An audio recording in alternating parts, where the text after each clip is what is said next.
Let's get to on the court and the biggest story of the week. With the foul trouble that Auburn found themselves in, with their lack of size in that game and Keyshawn Murphy having like three fouls at the half, it should have been Zuby Ejiofor inside every time. And I know he wants to play on the perimeter. That's a situation where you say, not today. Not Duck any in, day. offensive rebound, No. you throw the ball inside him. Now, the St. John's guards have got to actually do it. There was multiple times where he has position, Yeah. defenders on his back, he's showing you two hands.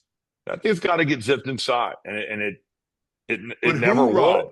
Who are the guards that you trust I that can don't make a give low a post shit entry about pass? anyone can fire a pass at this dude's chest, dude. I can I do hear it. you. Ball Yes, fake, it's not that hard. It's hook not that pass hard. into the post. I don't care if you have every guard as a scorer. They can throw the ball They into could this throw the dude. ball It's into the not that hard. post. The ball's Should be got able to But to go get they're it. through. and then at the end of that game, they just had no answer for Pettiford or Keyshawn Hall. But it was a game that St. John's messed around and let them stay in it, and then just couldn't deal with the scoring that those two bring. And Auburn has gotten at times so stagnant. I mean, to the point where Pettiford and Hall are just playing one on one. But yeah, St. John's has some issues to iron out. They totally do. They totally do. I agree. I mean, I'm not. Again, it was point guard play for me was always the case because Ian Jackson's not a point guard. I was And hoping and Dylan Dylan Darling. Darling was not a No, he's a factor. WCC level point guard after watching him in person. That's what he is. He went from Idaho State. He should have gone to the WCC, and he could have been a good point guard in that league. But he is not good enough to start for a St. John's team that has aspirations of, winning the Big East again and going to a Final Four. No way in hell. So what do you do, McCall? If you don't have a point guard, how do you mask that issue? I mean, you turn up the heat defensively, which has been the issue for them too. Like if you look at some of their losses, they've given They up can't 80 guard. plus. They can't guard. And you're thinking of a Rick Yeah. Pitino coach team. Like how is that possible? I mean, does he get back to picking up full court, run and jump, full court press, like go back to the Kentucky days of doing that, and try to create steals and get points off turnovers? I don't know if this roster is built to do that. Um, but still don't shoot it great from the perimeter. I mean, they're not in the top 100 in 3-point field goal makes. They're not in the top 100 in 3-point field goal percentage. They're not in the top 100 in 3-point field goal attempts. I don't think they're top 200 in that. Yeah. So they're not shooting it great, and they've struggled defensively. I mean, that's not a recipe to beat UConn. I'll Yeah. just say that. I mean, that is not. UConn is clearly head and shoulders above anybody else in that league, and it's really not even close at this point in time in the season. Like at this point in time, I don't know how you fix the whole point guard thing. I think you got to fix the issues on the defensive end of the floor.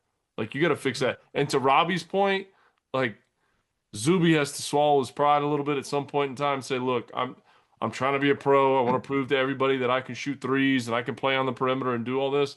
No, man. Set a screen, roll the basket, spread pick and roll, throw back off the pick and roll, and post your ass up and throw it Dude, into and them and let them go to work.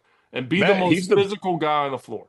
Be he's the that best offensive rebounder in the country. in the And country. you can't be a good offensive rebounder when you're parked at the 3-point line. No. His offensive rebound numbers are way down from last year. That dude is just a stud at pursuing offensive Yes. rebounds. They need him down there. I saw the one against Iowa State, and I'm saying to myself, they have Blake Buchanan, the only veteran big guy for Iowa State in foul trouble. I think he had three. I don't know, a few minutes left in the first half, and or maybe early second half. Whatever the case, Iowa State had like two young freshman bigs in there, and they still out rebounded St. John's. That's an embarrassment. To me, St. John's has been an embarrassment. When you've got a front line where you can throw Zuby, Bryce Hopkins, and Dylan Mitchell out there together, and you do it a lot, how Yeah. can you not be dominating people in the glass. Everybody. Forget about Iowa State again with a young, they should be killing them. And then Auburn without one of their better bigs who was hurt in that game, right? And didn't play the young big, right? Yeah, he didn't play. Right. I mean, this is a joke. But even like go back to the Iowa State game and go back to the last possession. Why is Zuby Ejiofor shooting a 3 to try and win the game? You know why? What? You know why? Why? Why do you think, Matt? To prove to everybody that he can do it. To prove to who? Not everybody. To prove to who? To NBA scouts? I don't know. Correct. Like, that's Correct. fine. Like, make a corner 3, like, if you have to. But to shoot that shot with the game on the line, with all that's on the line, and it was so, like, slow developing the whole play, too. It's like, oh, man, like, this is not what we need you to do at this moment in time in the game. This is not what we need you to do. Isn't he shooting a decent percentage on the year? I mean, he's 3 of 7. He made a couple in the Bama game, which you have to think might be like some of the fool's gold of like, you make 2, like all of a sudden you think and 7's not a lot over the course of these games. To shoot a 3 with a game on a line? No. He should not be doing that. He should not be doing that. That's not where you want to go. And it wasn't like a catch and shoot 3. Right. It was like a dribble handoff where he's like, no, he shot it off the bounce. Yeah. Like, what are we doing? Yeah. What are we doing? Yeah, they got a lot to figure out. Well, I was going to hit Providence. I mean, I was going to hit Providence. I thought 4 and 4, Matt. And Providence, Marquette. Yeah. Like this weekend for the Big East, playing against 2 SEC teams.